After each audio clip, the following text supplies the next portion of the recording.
Okay, so we made it to Vegas. We're in our house. Took a while. It was definitely crazy past 24 hours.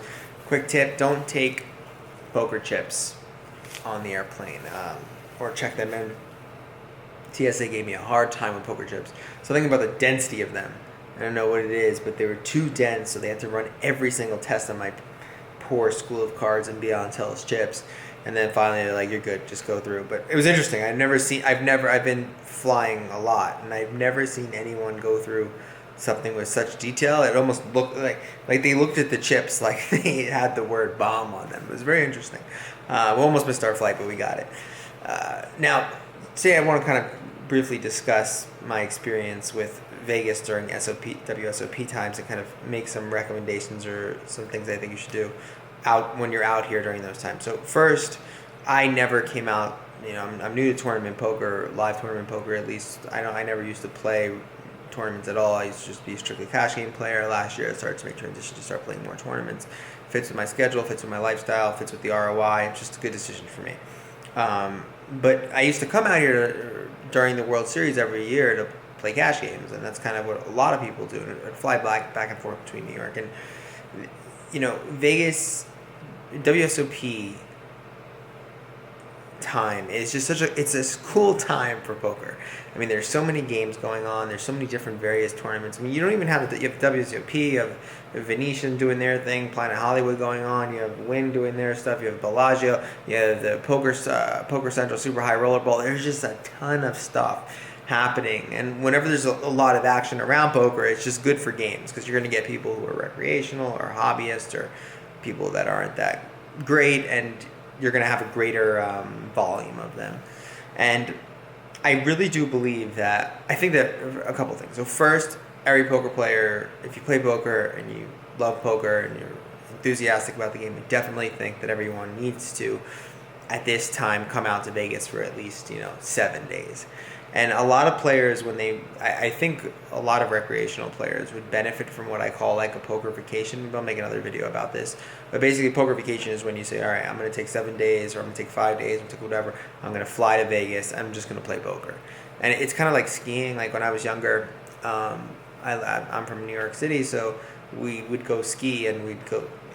Friday I would kind of suck, and Saturday I would get a little bit better, and then Sunday morning I'd finally be pretty good at skiing, and then all of a sudden they'd be like, time to go home, and I wouldn't ski again for another year. So you don't really build the competency because it takes too long to kind of pick it up. And I think that's what a lot of recreational players do. They play once every 3 weeks, once every 4 weeks, or once a month, and it's just not an active thought process because they haven't drilled that in. And one of the ways to do that is to take like a poker vacation.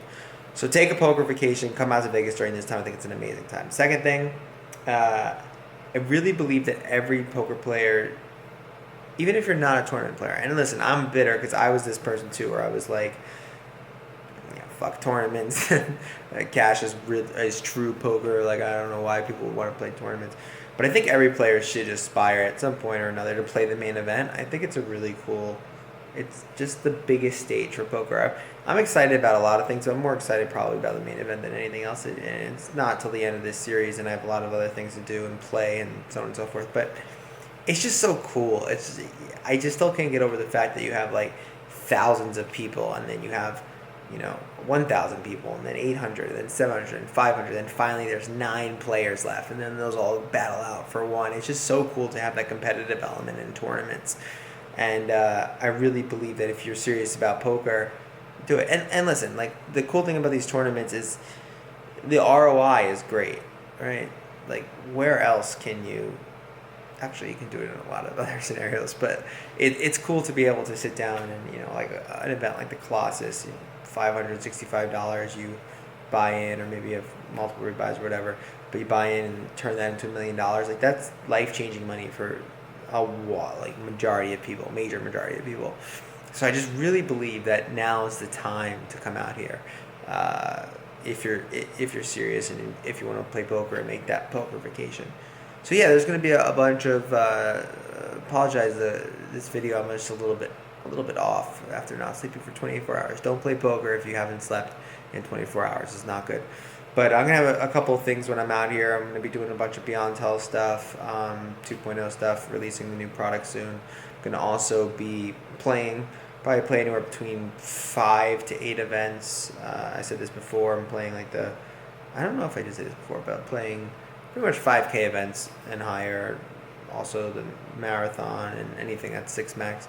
But I'm excited. I'm also going to do some videos on cash games and anything. And also, please let me know, like, what do you want while I'm out here? I'm going to be out here for the next 30 to 40 days. If there's any interesting things you want to see, any, like, reviews of casinos, one of the things I was going to do is, like, do this ladder thing where basically I sit down and play 1-2.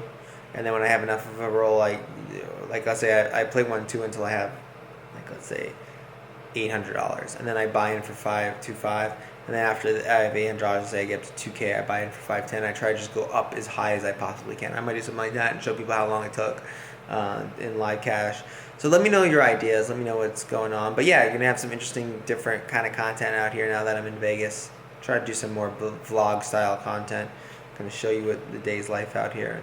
Mainly working for the most part. But yeah, Vegas. And also I don't have a home. It's like very weird. It's like, no, I have no office, I have no apartment, so it's just such a cool thing to be traveling and just shifting up my life, as I said before in previous videos. So yeah, a lot of stuff coming this week and next week, and I'll give you daily updates on all the events. But make it out to Vegas during the WSOP time. It's incredible.